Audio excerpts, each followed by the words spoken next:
అందరికీ నమస్కారం. నిన్న మట్టపల్లిలో జరిగిన నల్గొండ పార్లమెంట్ నియోజకవర్గ కాంగ్రెస్ పార్టీ ఎన్నికల సన్నాహక సమావేశానికి ఆ పార్లమెంట్ నియోజకవర్గంలోని 7 అసెంబ్లీ సెగ్మెంట్ నుంచి వేలాదిగా తరలివచ్చిన కార్యకర్తలందరికీ కూడా నేను మనస్ఫూర్తిగా ధన్యవాదాలు తెలియజేస్తున్నాను.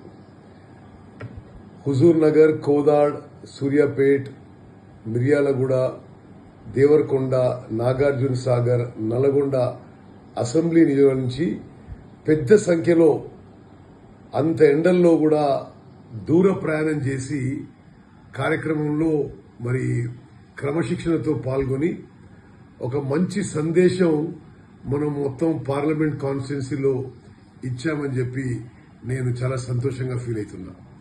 ప్రత్యేకంగా ఆ సభ ప్రాంగణం, భోజనాలు అన్ని కార్యక్రమాల్లో దగ్గరుండి చూసుకున్న హుజూర్ నగర్, కోదాడ్ కాంగ్రెస్ నాయకులకి నా ప్రత్యేక ధన్యవాదాలు. నల్గొండ పార్లమెంట్ నియోజకవర్గం నుంచి రాష్ట్రంలోనే అతి పెద్ద మెజార్టీ వచ్చే విధంగా మన అందరం కృషి చేద్దామని నిన్న సభలో పాల్గొన్న వాళ్ళకి, ఏర్పాటు చేసిన అందరికీ కూడా మరోమారు ధన్యవాదాలు తెలియజేస్తూ ముగించుకుంటున్నాను. జై హింద్, జై కాంగ్రెస్.